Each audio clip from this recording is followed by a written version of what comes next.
पहला 1707 से 1857 तक, दूसरा 1857 से 1947 तक, यही इम्पोर्टेंट हवा। 1707 से 1857 तक इम्पोर्टेंट न हवा। वही में आवा 1707 से 1857 के बीच में पढ़ना है। क्या चीज पढ़ना है?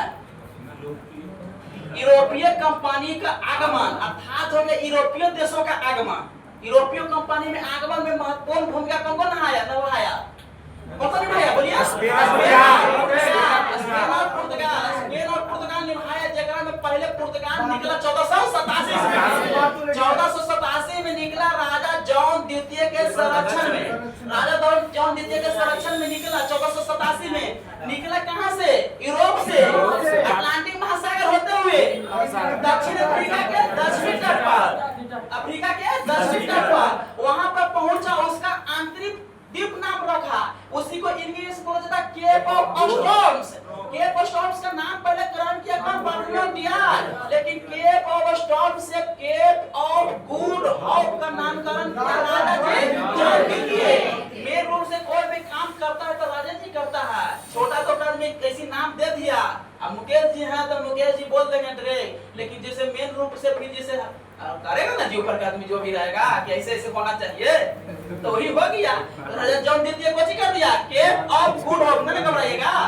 तो फिर केप ऑफ गुड होप हो गया। अब आइए बार्थोलोमेव डियाज तक आ गया। फिर आइए 1488 में बोलेगा कि केप ऑफ गुड होप की खोज कब हुआ?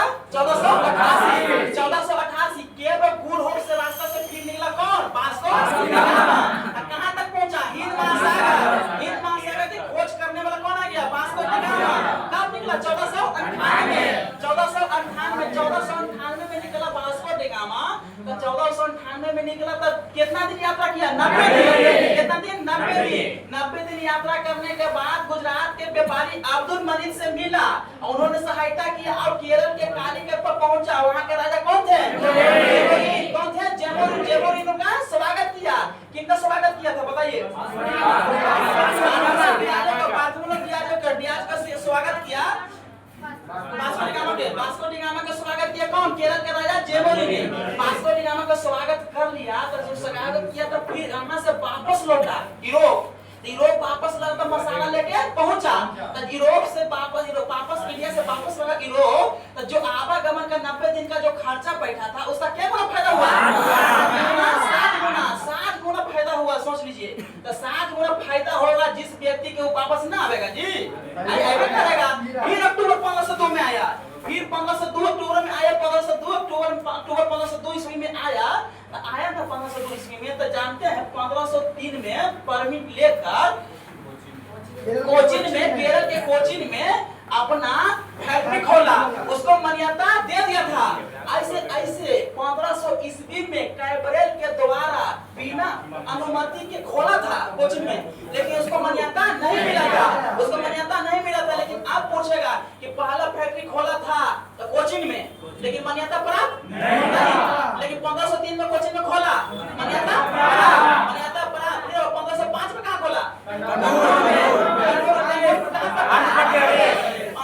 आप सोच लीजिए कि कोई चीज काम है, जैसे सोच लीजिए कोई चीज काम है, तो कोई चीज काम है तो आपको उसके बनाने के लिए डीसीपी जमपुर की तो 22 कुछ भी लाइएगा ना गवर्नर। तो 1505 में आया। 1505 से 1509 तक कौन बना? Almora, Francisco de Almora. Francisco de Almora. Francisco de Almora ने हिंद महासागर को शब्द जीत लिया था। कौन? वास्को डी गामा पूरा तो सब चीज कर, उसको परिधि बनाया। उसी को परिधि बनाकर शांत जल निधि बुलाया। कौन है? Francisco de Almora. Francisco de Almora ने कौन नीति लाई जी? शांत जल निधि। इंग्लिश में क्या बोला जाता है? Good water policy. उसी को लेकर 1508 में फिर आगे चल के 1508 में चोल का युद्ध हुआ। दीव का युद्ध 1509। अब पूछेगा कि चोल का युद्ध, दीव का युद्ध किसके काल में हुआ? Francisco de Almora. किसके काल में हुआ? Francisco de Almora. 1509 तक इनका सेवा समाप्त। 1509 से 1515 तक किन आ गया? अल्बुकर्क। 1509 से 1515 तक आ गया अल्बुकर्क। 1515 तक हो गया अल्बुकर्क के। फिर आई अल्बुकर्क के काम सुन लिए। 1510 में क्या किया कि गोवा के शासक अधीन, किसके अधीन था? बीजापुर के शासक यूसुफ आदिल शाह से जीत कर गोवा को अपने अधिकार में ले लिया। कौन ले लिया? दिया, सभी प्रक्रिया कर दिया। गोवा को अपने क्षेत्र में ले लिया। फिर उसके बाद अपना प्रशासन को जो भी था, पुलिस विभाग जो भी मान लीजिए, अपना जनसंख्या बढ़ाने के लिए जो भी मान लीजिए, उस शादी का मान्यता दे दिया। कौन? अल्बुकर्क। शादी को मान्यता के देने के साथ साथ कुछ दिनों के बाद अल्बुकर्क ने सती प्रथा पर रोक लगा दिया।